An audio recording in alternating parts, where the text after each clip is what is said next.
The polished corridors of Crestwood Academy gleamed under the afternoon sun, their emptiness amplifying the soft echo of Alan's footsteps. He liked the solitude, preferring to linger after class when the bustle of his peers dissipated. It was here, in the quiet, that Alan often retreated into his thoughts, safe from prying eyes and relentless whispers.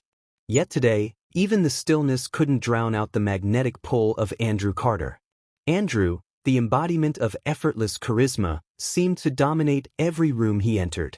His golden brown hair always appeared tousled by just the right amount of rebellion, and his laugh had a way of making people feel seen, even from across a crowded hallway. Alan wasn't immune to Andrew's charm, no one was. But what unsettled him was the way Andrew's gaze lingered on him lately, piercing through the invisible wall Alan had carefully constructed around himself. Alan shifted his backpack higher on his shoulder, mentally chastising himself for letting his mind wander. He had a boyfriend, David, a steady, kind presence in his life. Their relationship wasn't fiery, but it was safe. Predictable. David adored him, and Alan valued the comfort that came with their quiet routine. Still, it was hard to ignore the growing restlessness beneath his skin, a longing for something he couldn't quite name. It started subtly. A glance across the classroom during history, where Andrew's eyes locked with Alan's for just a moment too long. Then came the smiles, small, fleeting, but undeniably intentional. Alan tried to dismiss them as harmless, a quirk of Andrew's outgoing nature. But when Andrew brushed past him in the library last week, his fingers grazing Alan's hand, it was as though the air between them had sparked. "Hey, Alan." The voice cut through Alan's thoughts like a knife. He froze, pulse quickening, before turning to find Andrew standing a few feet away, leaning casually against a locker. His posture was relaxed, but his dark green eyes held an intensity that made Alan's breath catch. "Hi," Alan managed, his voice steadier than he felt. "You're always here late," Andrew observed, his tone light but his gaze unrelenting. "Avoiding someone, or just enjoying the peace?" Alan shrugged, trying to appear indifferent. "A little of both, I guess." Andrew's smile widened, a playful edge creeping into it. "Mind some company?" Alan hesitated. Every rational part of him screamed to say no, to walk away and preserve the fragile stability of his world. But something deeper, more primal, rooted him to the spot. "Sure," he said finally, the word tasting both foreign and exhilarating on his tongue. Andrew pushed off the locker and closed the distance between them, his presence commanding without being overbearing. "You're interesting, Alan," he said softly, his voice dipping just enough to make the words feel private, intimate. The statement hung between them, unanswered, as Alan's heart thundered in his chest. In that moment, the boundaries of right and wrong blurred, leaving only the raw, undeniable pull of attraction. The sound of the door clicking shut was louder than it should have been, sending a ripple of tension through the air. Alan stood frozen, his back to the door, as Andrew leaned casually against the edge of a desk in the dimly lit room. The faint hum of the fluorescent lights above seemed to amplify the silence, making the moment feel stretched and heavy. "I didn't mean to drag you away," Andrew said, his voice smooth yet low, as though he were sharing a secret. "But I figured you might want a break from pretending everything's fine." Alan's throat tightened. "I'm not pretending," he replied, though the words sounded hollow even to him. Andrew tilted his head, a soft smirk tugging at his lips. "Come on, Alan. You think I don't notice how restless you've been? The way you're always looking for an exit, even when you're standing still?" Alan's pulse quickened. He didn't know what unnerved him more, Andrew's ability to see through him so easily, or the undeniable fact that he wanted Andrew to look. For weeks, he'd tried to suppress the flicker of excitement he felt whenever Andrew was near, telling himself it was nothing more than a fleeting distraction. But now, standing alone with him in this empty classroom, those flickers were threatening to become a wildfire. "I don't know what you're talking about," Alan said finally, though he avoided meeting Andrew's gaze. "Don't you?" Andrew asked, his voice soft yet insistent. He rose from the desk and closed the distance between them in a few steps. "Because I think you do." Alan pressed his back against the door as Andrew stopped inches away, his presence overwhelming. Andrew's cologne, a faint, woodsy scent, mixed with the faint tang of chalk dust in the air, creating a sensory cocktail that made Alan's head spin. This is a bad idea, Alan murmured, though he didn't move. Andrew's hand came up, his fingers brushing lightly against Alan's wrist. The touch was electric, sending a shiver up Alan's arm. Maybe, Andrew said, his voice dropping to a whisper, but bad ideas are sometimes the best ones. Alan's resolve wavered, crumbling beneath the weight of Andrew's nearness and the unspoken promise in his gaze. For so long, Alan had been confined by the expectations of others, his boyfriend's quiet devotion, his parents' endless ambitions for him, his own desperate need to always play it safe. But here, in this moment, safety felt suffocating.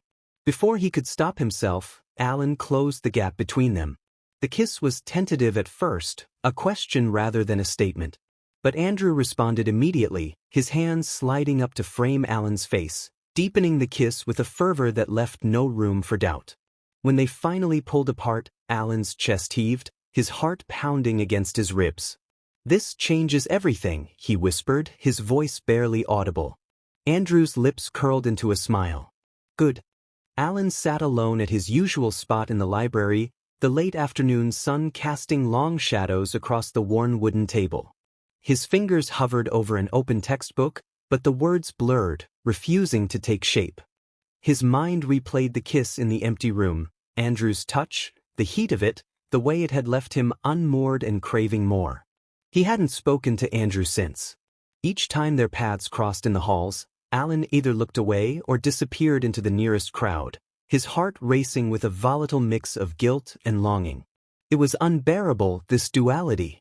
He loved David, or at least he told himself he did, but what he felt with Andrew was unlike anything he'd ever known.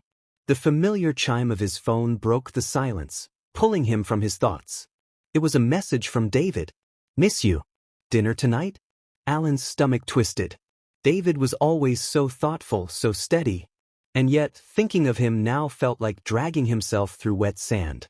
Alan typed a quick excuse about being swamped with schoolwork and set the phone down, guilt pressing against his chest like a weight.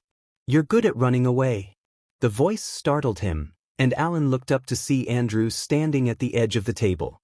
His posture was relaxed, but his eyes carried a pointed intensity. "I'm not running," Alan said, though the words rang hollow. Andrew smirked, pulling out a chair and sitting across from him. "You've been avoiding me all week. Feels like running to me." Alan clenched his jaw, glancing around the library, but the few scattered students nearby were engrossed in their own worlds. "What do you want, Andrew?" "I want to talk." "About what happened?" Andrew leaned forward, lowering his voice. "You can't just pretend it didn't mean anything." Alan's gaze dropped to the table. "It was a mistake," he said, though the words tasted bitter. "I shouldn't have." "Stop lying to yourself," Andrew interrupted, his tone firm but not unkind. "You felt it." "I know you did."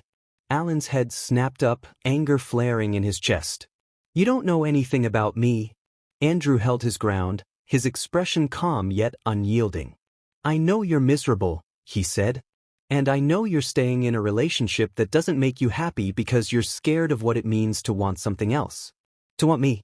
Alan's breath hitched, the truth of Andrew's words cutting deeper than he wanted to admit. He looked away, his voice barely a whisper. "It's not that simple." "It never is," Andrew said gently. He reached across the table, his fingers brushing Alan's. "But you deserve more than just simple. You deserve to be with someone who sees you. All of you." Alan pulled his hand back, his chest tightening. "I need time," he said, his voice trembling. Andrew nodded, his expression softening. "Take it. But don't take too long, Alan. Life doesn't wait." As Andrew stood and walked away, Alan stared at the empty chair, his thoughts a storm of doubt, desire, and the undeniable pull of something new. The faint hum of the cafe filled the silence between Alan and David as they sat across from each other.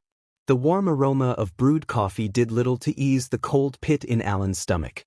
He'd chosen this quiet corner deliberately, far away from the familiar halls of Crestwood and the memories that now felt like a chain tightening around his chest. David looked up from his untouched mug, his soft brown eyes brimming with concern. "You've been distant lately," he said, his voice steady but fragile. Is there something you're not telling me? Alan hesitated, his fingers tracing the rim of his cup. He'd practiced this conversation in his head 100 times, but the words still felt foreign, like jagged stones lodged in his throat. David, I care about you so much, he began, his voice shaking, but something happened. Something I need to be honest about. The confession spilled out in halting fragments. The kiss, the confusion, the guilt. David's expression shifted from shock to hurt, his knuckles tightening around his cup. When Alan finished, the silence that followed was suffocating. Why?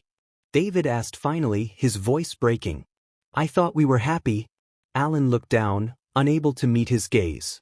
I thought so too, he admitted. But I've been realizing maybe we've been holding on because it's safe, not because it's right. David's breath hitched, and he blinked rapidly as if fighting tears. Do you love him? Alan's heart clenched. I don't know, he said honestly. But it's not just about him. It's about me, about figuring out what I want instead of just doing what feels comfortable. David nodded slowly, his jaw tight. I deserve better than this, Alan. I hope you find whatever it is you're looking for.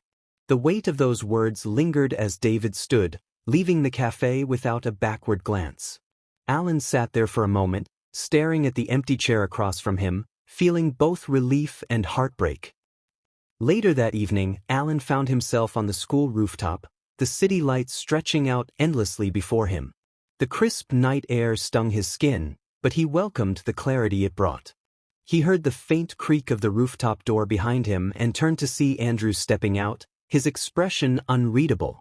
I figured I'd find you here, Andrew said, shoving his hands into his pockets as he approached.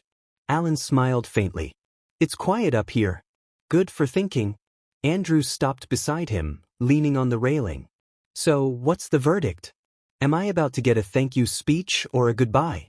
Alan laughed softly, though it was tinged with sadness. Neither, really. I needed to tell you that I ended things with David. But I'm not jumping into something new. Not yet? Andrew nodded, his gaze fixed on the horizon. Fair enough. But for the record, I'm not going anywhere. Alan looked at him, the faint glow of the city lights catching the soft curve of Andrew's smile. For the first time in weeks, Alan felt a sense of calm, as though the chaos within him had quieted. Good, Alan said softly, turning back to the skyline. The future stretched out before him, uncertain but full of possibility. And for now, that was enough.